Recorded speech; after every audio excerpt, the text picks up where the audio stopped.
पहले आप बताइए रावतगंज में गांव में कितनी लाइट रहती थी 2014 पहले, याद है कि भूल गए आप लोग?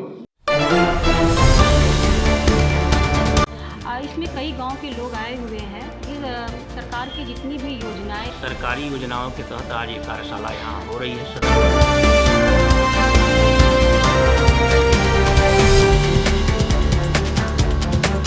जाके आपके घर का विकास होगा। जितना पुरुष कमाएगा उतना आप भी कमाएंगी, तो बचत होगा घर में कि नहीं होगा? बताइए आप लोग। पहले आप बताइए रावतगंज में गांव में कितनी लाइट रहती थी 2014 पहले, याद है कि भूल गए आप लोग?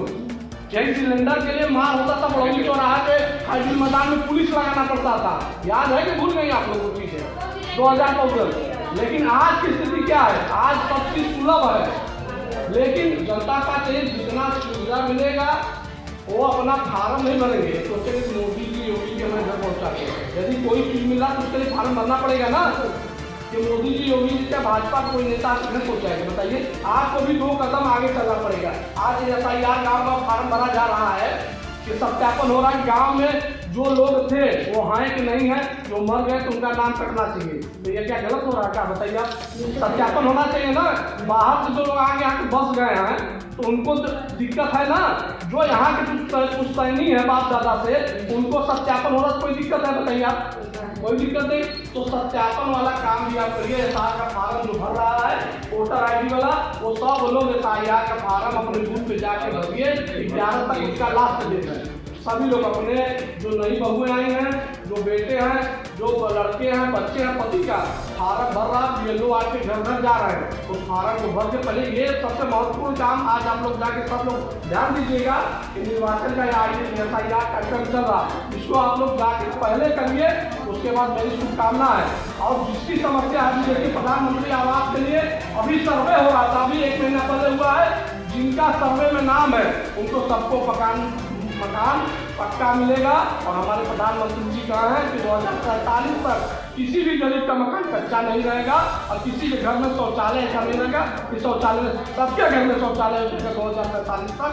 अब किसी को कोई समस्या नहीं। मेरा नाम निशा कुरैशी है और आज का जो प्रोग्राम था वो एक्शन एड कर्नाटका प्रोजेक्ट के तहत है। इसमें कई गांव के लोग आए हुए हैं। ये सरकार की जितनी भी योजनाएं हैं, जैसे आवास है, शौचालय है, वृद्धा पेंशन है, विधवा पेंशन है, जितनी भी गवर्नमेंट की योजनाएं हैं उसका प्रचार प्रसार हो रहा है। और महिला सशक्तिकरण को भी लेकर के हम लोगों ने यहाँ बात की हुई है, जिसमें लोगों ने अपने मुद्दे को रखा हुआ है। जैसे बहुत सारे गाँव के ऐसे लोग हैं जिनको बहुत दिक्कतें होती है। जैसे जब भी बारिश आती है तो बारिश के दिनों में इनके कच्चे मकान हैं, कच्चे घर हैं और वो घर गिर जाते हैं। फिर ये उन 8 महीने के अंदर फिर ये उस मकान को, मिट्टी के घर को फिर से ये बनाते हैं और फिर उसके बाद फिर 8 महीने बाद फिर इनके घर गिर जाते हैं। तो योजनाएं पूरी तरह से अभी धरातल पर पहुंची नहीं है। तो हम लोग इसका ये काम कर रहे हैं कि हम लोग उन्हीं लोगों को अधिकारी तक उनकी पहुंच बना रहे हैं और इन योजनाओं का कैसे इनको लाभ मिल सकता है उस योजना उनको और सरल बनाने की कोशिश कर रहे हैं। अभी तक तो इनका कुछ हुआ नहीं है, कोई योजना भी इनको मिली नहीं है, लेकिन हमारी ये कोशिश है कि अभी हमने DM साहब को भी ज्ञापन दिया हुआ है,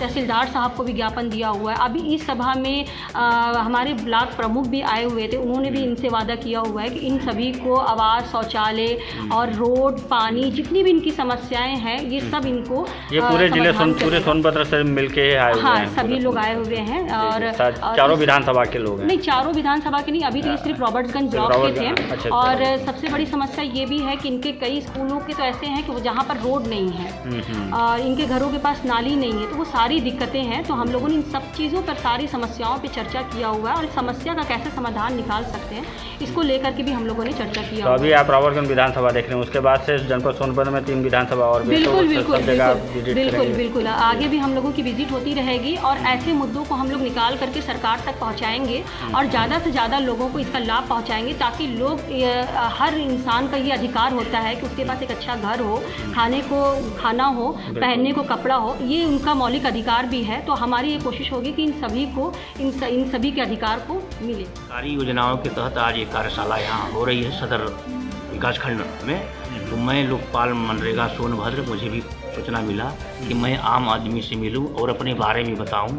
दिन भर मैं वहां बैठता हूं, प्रतीक्षा करता हूं। तो बभनी, म्यूरपुर, घोरावल, नगवा, दुद्धी तमाम लोग आते हैं, जानकारी नहीं रहती है, उनका मदद करते हैं। लेकिन मेरा मुख्य कार्य है मनरेगा, जो महात्मा गांधी गारंटी रोजगार योजना 100 दिन का रोजगार जो मिलता है सरकार की तरफ से।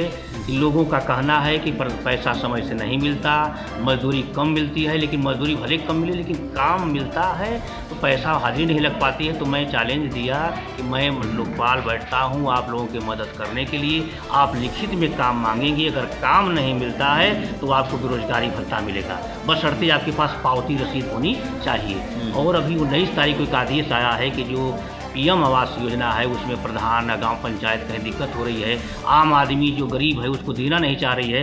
अभी एक दिव्यांग का प्रमाण मिला मुझे कि आवास नहीं मिला है, तो मैं तत्काल वहां बीडीओ को पत्र लिखूंगा कि ये तत्काल इनकी जांच करके और इनको लाभ दिलवाएं। और मनरेगा में 100 दिन का जो काम मिलता है, आम आदमी को शिकायत मुझे यहाँ प्राप्त हुई कि मैं 2 साल 3 साल पहले काम किया, पैसा नहीं मिला, तो मैं खंड विकास अधिकारी को पत्र देकर इसमें कमी कहाँ रहती है? कमी रहती है कि जागरूकता कमी है। ये लोग काम कर लिए, हाँ ये लिखित में तो काम मांगे पैसा तो देना जो है प्रधान का काम है ना, जिस गाँव में प्रधान ग्राम पंचायत के देना अनिवार्य है, लेकिन इनका हाजिरी नहीं लगा।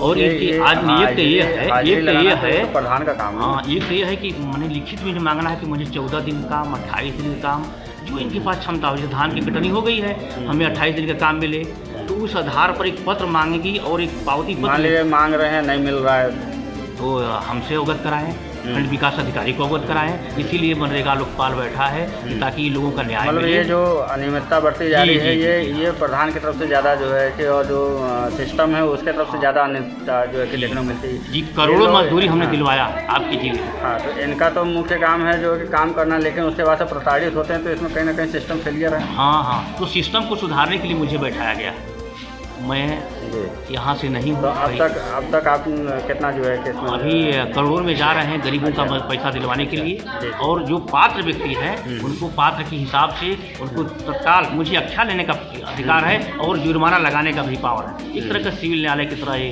लोकपाल मनरेगा का काम है कि मजदूरी अगर 15 दिन के अंदर हमको नहीं जवाब देंगे, 7 दिन के अंदर, तो इनकी समस्या मानी जाएगी, इनकी मजदूरी बाकी है। तो आप सिर्फ जिला स्तर से ही जो है कि मामले को देखते हैं और भी जिले को जो है? नहीं, जिला सोनभद्र को पहले मुझे जिला था कि 2-3 जिला देखना है, लेकिन इतना आपका बड़ा जिला है सोनभद्र। अच्छा, मेऊरपुर, बभनी।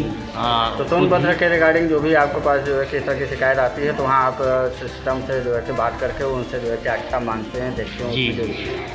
अभी कुछ साबुत है अगर लेना, जैसे मेऊरपुर ब्लॉक का था, उनका पैसा मजदूरी 100 दिन का नहीं मिला था, आवास वाला चाहे जो भी कुछ हो तो लिख कर देते हैं, तो वार्ड साहब पर भी शिकायत सुनते हैं ताकि पब्लिक का पैसा बचे, हमारे यहाँ आने की ज़रूरत नहीं है। और गांव पंचायत की शिकायत करना है तो अब थोड़ा सा लोग बदल जाते हैं, उनको शपथ पत्र देना होगा, पहले ऐसा नहीं था। अभी हाल में आया है कि क्योंकि ग्राम प्रधान एक सम्मानित व्यक्ति होते हैं और हम लोगों को जो है कि जुर्माना लगाने का वो नहीं है जब तक सबूत सही न हो, साक्ष्य सही न हो। और मनरेगा में एक सोशल ऑडिट होता है, इनको जागरूक करना चाहिए। इनके जॉब कार्ड पर लिखा है कि आप 100 दिन का काम मांगे, अगर काम नहीं मिलता है लिखित में काम मांगे। जो मैं काम कर लिए, काम करा दिए, लेकिन पैसा मांगे तो घुमा दिए, इस तरह की शिकायत ज़्यादा रहती है। हाँ, लेकिन ये लिखित दिए तो हम पैसा दिलवाएं।